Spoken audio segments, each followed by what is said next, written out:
Hi, I'm Dana. Welcome back to my channel. If you're new here, welcome. I am back to read another chapter of my book, 7 Years to Surrender, My Journey to Faith. And yes, I have on the same outfit, but I figured I'd just go ahead and read a couple chapters since I'm out. It just makes sense. So I read the first chapter, of course, a few minutes ago, and I just wanted to come and give the backstory of my story, 7 Years to Surrender, and to kind of look back and dissect where I was when I was writing the book. I'm just like so overwhelmed right now. I've received some beautiful feedback from the book, and I welcome your feedback as well. I knew this was a huge step when I started writing this book. I didn't have a plan for this book when I first started writing. I just had a title, and I knew it was going to be about becoming a better stepmom. I've made some progress with the stepkids, and I'm thankful.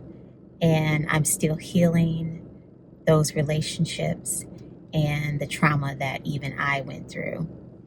And I'm just grateful for this moment that I get to come on and share my book, talk about it, and hopefully give you some insight to my story and even encouragement that even in those difficult times where it doesn't seem like it's going to get better, one thing I did hold on to my faith. I did believe that things were going to work out because I knew Tim and I were meant to be together. It just happened to take 7 years for me to surrender. It was for the book. It was meant to be. Among other things, one thing that I have realized is the power in being vulnerable and the strength that it takes to surrender, and knowing that a big part of the surrender is being truthful to what is. I was able to put this book out because I'm at a place of freedom. As I mentioned, I had to use my voice to write this book, but then I heard that now I have to put my voice to my voice. And I know this book is a lot, but I'm still in love with it. I love how it came out. I love that I put my heart and soul in it. And I know that God walked me through it the whole way through. So I am on the second chapter, The Surrender. I never imagined, let alone desired, writing a book. It just didn't sound like fun. And if it's not fun, I'm usually not interested. I've always looked for the happy in everything I do. Early on in our marriage, Tim told me I would write a book one day. I nodded, smiled, and tucked that thought away with a pinch of salt. As the years passed, I occasionally toyed with the idea of writing about being a stepmom, but I never felt like I had enough to fill a whole book. I did come up with a pretty cool title, though. Sorry, I'm not sharing it. Still, nothing stuck. Then in 2023, the title of this book dropped into my mind and I just started writing. But even then, I wasn't sure I could see it all the way through. The more I wrote, the more questions came. Should I even write this? What was the point? What would it cost me to tell the truth, to really tell it? I hadn't planned that far ahead. I danced between writing and walking away. I couldn't shake the voice inside that said, this matters. Still, even though God confirmed it over and over, it didn't quite click. There were too many voices in my head telling me what not to say, too many memories I thought I'd buried. There are too many things I plan to keep between me, my husband, and my partners in crime. By now, you've probably noticed the book is called 7 Years to Surrender. Originally, I thought I was going to write about surrendering to being a stepmom, but as I kept writing, I realized that surrender needed context. which meant explaining things I had never planned to share. I even considered renaming the book. While I was wrestling with that, I had a discussion with Tim about the potential fallout. He told me I should talk to my brother, who is also my pastor, about publishing. I agreed. The next day I asked him, what if pastor doesn't think I should publish it? Would I still move forward knowing what God told me? It was a fair question and an easy out. I never wanted to write this book to begin with, and I certainly didn't want to publish one that told all of my stories. But that was the moment I knew God was telling me to write it. Reason number one, I didn't want to. Reason number two, I knew I'd have to uncover myself, but I also knew God would cover me. In His covering, I found the freedom to uncover. And in the process of uncovering, I found my voice. What I didn't expect was that writing would force me to relive those past experiences. I thought I had closed those doors when I told Tim, but God had other plans. He asked me to open those doors, not to revisit the pain, but to be freed from it. When you've committed a crime with someone, even a secret one, they always have the power to expose you. So God told me, expose yourself, then no one else can. Tim asked me, what do you want to convey by publishing this book? Without thinking, I said I want to free people. A year ago, that language wouldn't have even been in my vocabulary, but I had changed. I wanted to help free others, and to do that, I had to free myself. By sharing my story, I reclaimed my voice because somewhere along the way, I lost it. I was 12 years old the first time I remember feeling voiceless. I got my period for the first time at school. I didn't know what to do. I was a shy kid. I still wonder, how does one become shy? Are we born that way or is it learned? We had sex ed in 5th grade, but I couldn't conceptualize it. I didn't relate sex to my period. No one had told me what to expect, when it was going to happen, what to carry, or how to ask for help. So when I saw blood in my underwear, I thought maybe I was peeing on myself. I didn't understand what was happening. It happened in 6th grade. I remember feeling something different down there, but I was afraid to check. I went to the bathroom between classes, and there it was, a red stain in my pants and underwear. I thought maybe it would stop. It didn't. And yet it never occurred to me to say, I need to go home. I got my period. I didn't even have those words. It's wild that I'm just now, while writing this book, realizing what I could have said to get the help I needed. Just that simple sentence would have opened the door.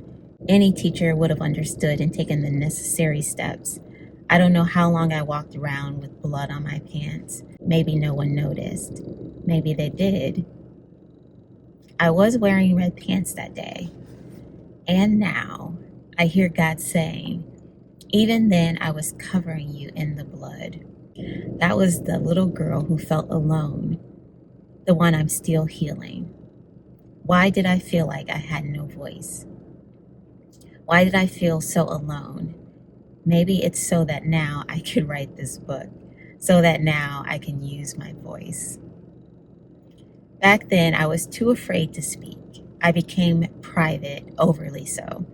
I didn't know how to process my feelings, so I kept everything inside. I'm not sure when being private turned into being secretive. As a church girl, I wasn't allowed to do a lot of things, but no one ever explained why. I lived with the fear of judgment and the fear of hell, so I just tucked everything away.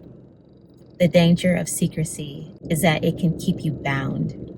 Some secrets make us feel like hostages, as if being judged is worse than living in silence. The idea of secrets keeping people bound is subjective, because keeping secrets can also be liberating. Exposing them can be even more liberating, though still terrifying.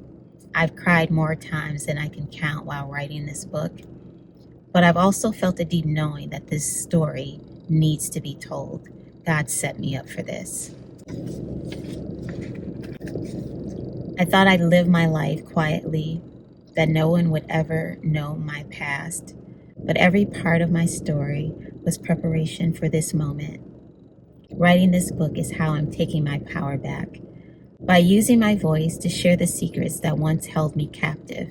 I hope that in doing so, others will find freedom too. I was at a place in the beginning of writing the book where it had come to me that I was going to have to share some things that I didn't know I was going to have to share. And I had told Tim all of the things before we had even gotten married. It was a bit of a boot camp type of courting, but it's fine. But even after I told him, it was several months after I had moved back to Michigan, and I had been watching Fix My Life by Ayan Levin's aunt, and I realized in a lot of the stories or the situations that she was having them basically go back to their childhood and revisit that hurt or whatever trauma happened that caused people to come and have her work with them. I realized that she had them revisit their parents. Like there was something in the relationship that needed to be healed, and like you had to basically go back to the source. And one day I was watching and it hit me that I was going to have to go talk to my parents about the things that I had been through. And so that was another step. Like that was early on in our marriage. It was like I couldn't even talk myself out of not doing it. I knew I had to do it. And I bawled my eyes out because of fear. But because I knew I had to just suck it up. And I called my parents one day and I let them know that I wanted to stop by. And it took a lot for me to share some of the things that I had been through, some of the choices that I had made, and kind of just come to grips how I got there.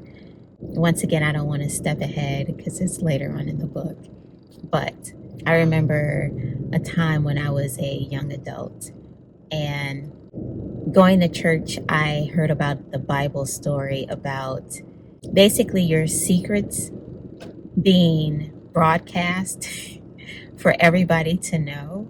And that's what I pictured in my head, like somebody telling off on what I was doing or someone exposing me because of some of the choices that I had made and some of the things that I had done.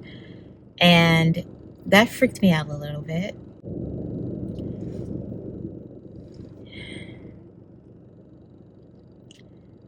So when I was actually writing this book, that came to me. And when I heard God telling me that I was going to expose myself, it was like, oh, okay. When I speak about the partners in crime, I'm speaking about the people that I was involved with that could expose me. So that was another factor at play, that God allowed me to see that I would be exposing myself. And I was not okay with that. Those were the moments where I would be in my closet, bawling my eyes out. Those moments of even sitting in therapy.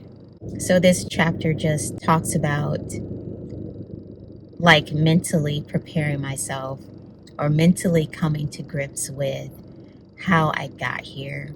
Surrender was the key. I'm thankful that my brother, my pastor, did approve it. He said to go for it. Of course, Tim was always on board because he's the one that spoke it out originally, that I would write a book. So he is extremely proud of where I have come and my vulnerability and how much I've grown. And I thank God for his support and just everyone who has poured into me.